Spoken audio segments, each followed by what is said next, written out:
Football season is here, my friends. Exciting times. We made it through the dog days of summer. And if you're from Pittsburgh, or I know a lot of you guys are Steeler fans, but not necessarily from Pittsburgh. If you're from Pittsburgh and a Pirates fan, at least they've been giving us something. We got some Skeens action. He was starting the All-Star game. He's probably the best pitcher in the MLB right now, and he's a rookie.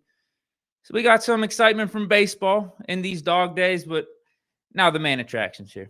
Football. The best sport in America, the best sport in the world.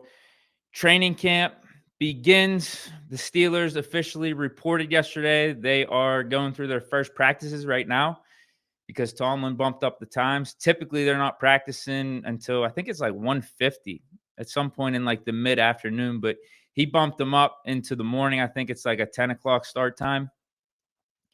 But we had all the guys report, make their introductions to Latrobe, give their, I guess, just initial thoughts on the season. Talking to reporters, media available. You had all that. No practice yesterday, but you did have sound bites, clips, interviews, all that stuff. The introductions, and we didn't get much. Let's be honest. Like from stars too, like the big name guys, Russell Wilson. Cliches for days. Like nothing interesting came out of his mouth. I watched like the full 11 minute interview he did with the logo reporters and the media and everything. And no, not one interesting thing came out of his mouth, which is a good thing. That's what you want from your quarterback. You don't want drama. You don't want any headlines. You don't want any of that. And Russell Wilson is professional at giving you nothing. Just saying, it's all about the hard work. It's all about getting together. We're just going to work hard. It remains to be seen what happens this season. I'm loving this offense. I'm loving my team. That's literally right there. I just gave you the perfect summary of what Russell Wilson said. Tomlin, same with him. He's a pro at this. He's a pro at making something that sounds so interesting, sounds so articulate. He's a pro at making that just nothing. Just okay. It sounds cool. The standard is the standard. This and that. Like he can make anything sound cool. Just absolutely mean nothing though. Tomlin, yeah, same thing. I watched about 15 minutes of that press conference that he did. I did it so you guys don't have to. TJ Watt, I couldn't even make it through half of that. He's the same way, which is good. We don't want any drama. We don't want any headlines.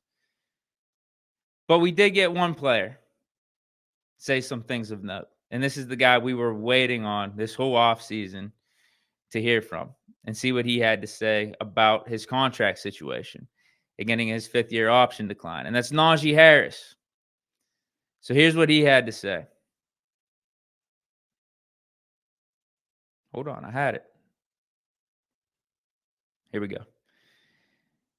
He had a few things to say, actually. Let me get this situated, right? So his initial reaction to the fifth-year option being declined says, I was disappointed for a minute, but I mean, it's nothing really where me sitting around being disappointed for too long will do anything to help me out.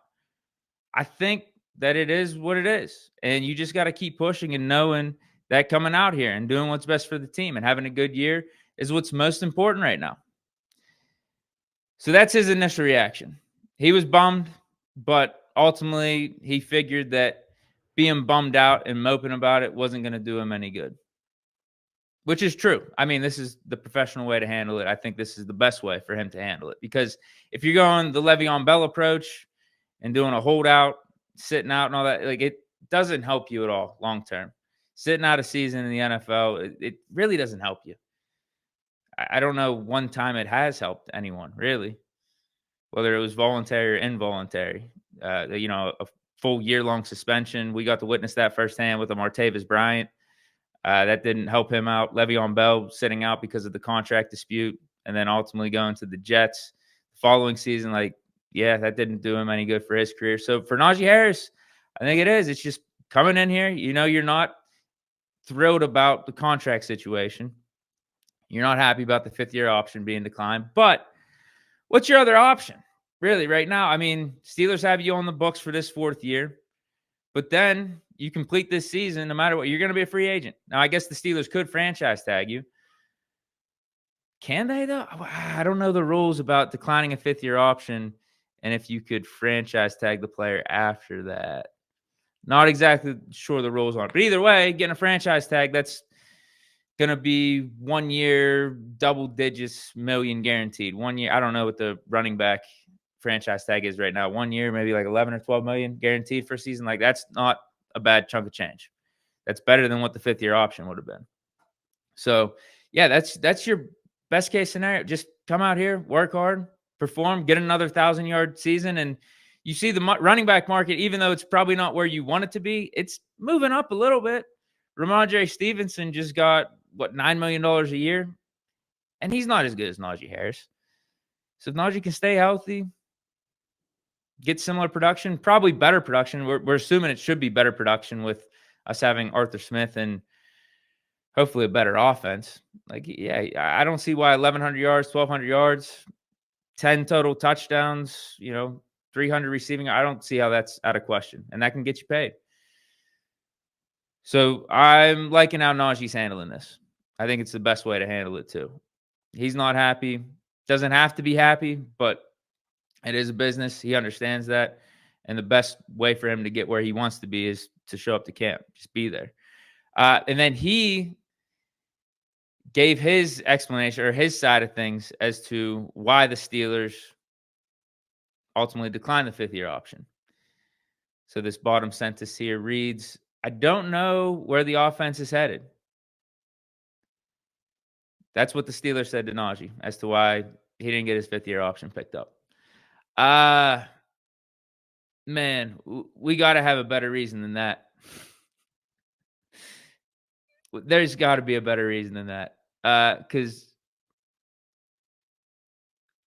we have Arthur Smith. What does Arthur Smith like to do whenever he's calling plays? Run the ball. So, I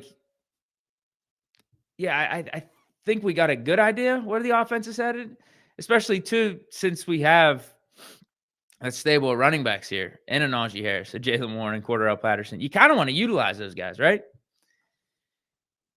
And you think of Arthur Smith, Tennessee Titans, what were they? The number 1, number 2 rushing team in the whole NFL for those 2 years. Now, they did have Derrick Henry. I get it. But they also ran it at a high clip with the Atlanta Falcons. And he didn't have the same personnel that he had with Tennessee, but it just goes to show that he likes running the ball. They drafted Bijan Robinson last year in the top 10.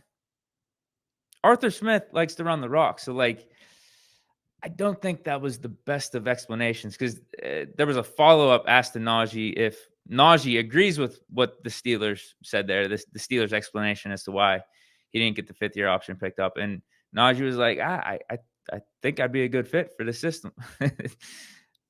I think we all believe that, right? The fans, even the coaching staff. I just think we got to, I don't know, we got to give a better explanation, man.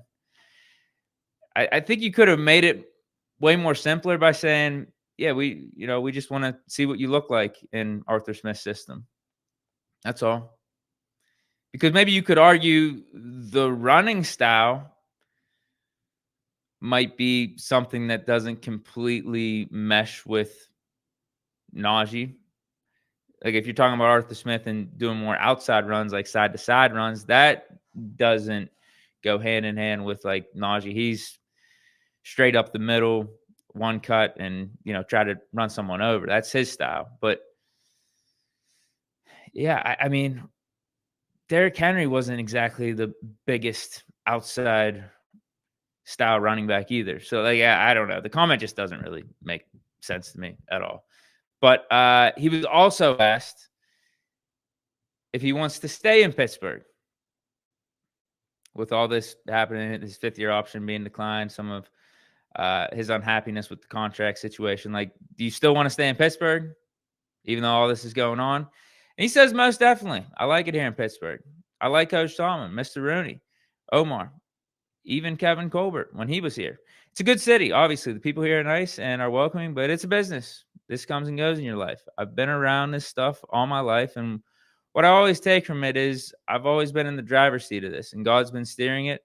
And wherever he stops the cars is wherever I'm working at. And if it's here or somewhere else, by all means, I'm going to do everything I can for that team. And that's just the mindset you got to have with this sport. So that's good to hear, at least. I mean, what else is he going to say, though? I mean, he's literally at Steelers training camp. He just showed up day one of training camp at Latrobe. He's not going to say, nah, I don't want to be here anymore. I guess he could, but if that was his sentiment, he wouldn't be there. You know what I mean? So I think that's another good quote from Najee, another sign that he's handling this the right way. But let's get into, I'm trying to think. We're going to talk training camp news here. Or we kind of did go over the training camp news, but more training camp stuff like potential breakout candidates in training camp and in preseason. And then also talk about some position battles. But before I do that, I wanted to briefly talk about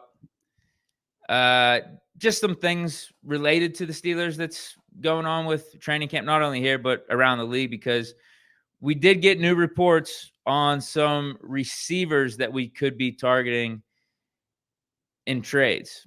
And that's the Broncos wide receiver, Courtland Sutton, and then 49ers wide receiver, Brandon Aiyuk. And that, with them, they showed up to training camp, both of them. Courtland Sutton, though, it looks like he's practicing. He's full participant. He's full speed go. So it doesn't look like the Broncos are in any rush to trade him. Like Bo Nix, Zach Wilson, whoever the hell their quarterback is going to be, like they could probably use a Courtland Sutton still being there. Now, I know Sutton wants a more long-term extension. He wants to get some security with this contract. But it seems like both sides are chill right now. Sutton showed up and he's practicing, and it doesn't look like the Broncos are really eager to ship him off anywhere. They're probably thinking, you know what, let's see how training camp goes and preseason goes with these quarterbacks.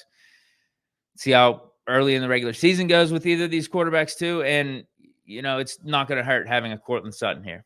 It's better to have a guy like that as opposed to not having him around for whoever it is, Bo Nix, Zach Wilson, because, there's not much else after Courtland Sutton. They just traded Jerry Jeudy. They drafted Troy Franklin, but man, the cupboard's kind of bare there if you're talking receiver, especially if they lose Courtland Sutton. And then with Brandon Aiyuk, the moment we were all waiting for with him, what does he do for training camp, 49ers training camp? He just requested a trade. Obviously, he has displayed his unhappiness throughout this whole offseason with the organization. But he showed up. But then, we get a day later. Reports are saying he's not practicing, though. He's holding in. John Lynch said they're trying to get something done with Aiyuk. He's a big part of the team, but this is the first time he has said that they're still open to trades. They still could move him if the offer is good enough. This is the first time he said that. Every other time Brandon Aiyuk's been brought up, John Lynch has said, no, we're not going to trade him.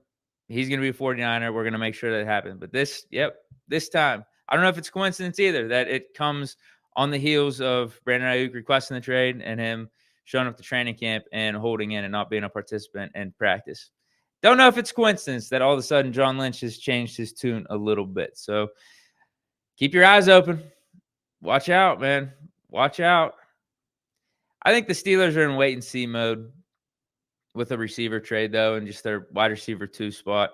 It's been a position that we've been talking about this whole offseason and whether or not the team can upgrade it, which, I think there is clearly a path for us to upgrade it because of the guys that we have on the roster outside of George Pickens. It's like, we could definitely use a guy, and there's dudes that are available. Like even in free agency, we could sign a Michael Thomas, and there were dudes available. Going back to early in free agency, you had a Mike Williams, you had a bunch of guys. Tyler Boyd was out there that we could have signed. We ultimately didn't, and we're going into training camp with Pickens, Van Jefferson, Roman Wilson, Calvin Austin, Quez Watkins, Marquez Callaway. So, yeah, obviously, we're not in this grand rush to get a receiver trade done. And, if Van Jefferson, if one of these dudes, a couple of these dudes step up in training camp, maybe they ultimately don't make a trade. And that's my prediction. I actually don't think the Steelers will make a trade. There have been signs pointing to their interest in getting an Aiyuk, maybe even trading for a Cortland Sutton. But ultimately, we haven't pulled the trigger yet. And as of right now, I don't think we're in this great rush to do it either. Wait and see mode. We'll see what these receivers do in training camp. And same thing with the cornerback position, slot corner position. I don't think they're in this great rush. There's a bunch of cornerbacks available via free agency. We got some young guys in house. See what they do first couple weeks of training camp. If it's obvious we need an upgrade at either spot, whether it's wide receiver 2 or slot cornerback, I'm sure the Steelers will make a move. We did the same thing last year with Quan Alexander. And Omar Khan has shown time in and time again, he won't be hesitant to do something if he thinks it's going to upgrade this team. So that's that with Cortland Sutton and Brandon Aiyuk. Two guys that we got our eyes on as potential trade targets. That's an update on their situation. So Cortland Sutton, yeah, it's probably safe to say we don't need to be talking about him anymore in regards to a Steeler trade. That might be pushed back to regular season time. Like if the Broncos start 0-3, 1-4, then yeah, maybe we could bring up Cortland Sutton again. But yeah, I guess the Broncos are willing to just hold on to Sutton, have him help out whatever quarterback is going to be starting for them this year, whether it's Bo Nix or Zach Wilson. And then Aiyuk, yeah, we'll see how long he holds in. And we'll see how fed up the 49ers get. We'll see how fed up Aiyuk gets too. I mean, would you be surprised if one of these days he just doesn't show up to training camp? He holds in for a full week, nothing happens. He's just like, you know what, I'm not even going to show up. Here's the thing, though. If he doesn't show up, he's going to be getting fined. So the hold in is the smartest way to go about this. So, yeah, I guess shout out to Aiyuk for knowing the business of the NFL there.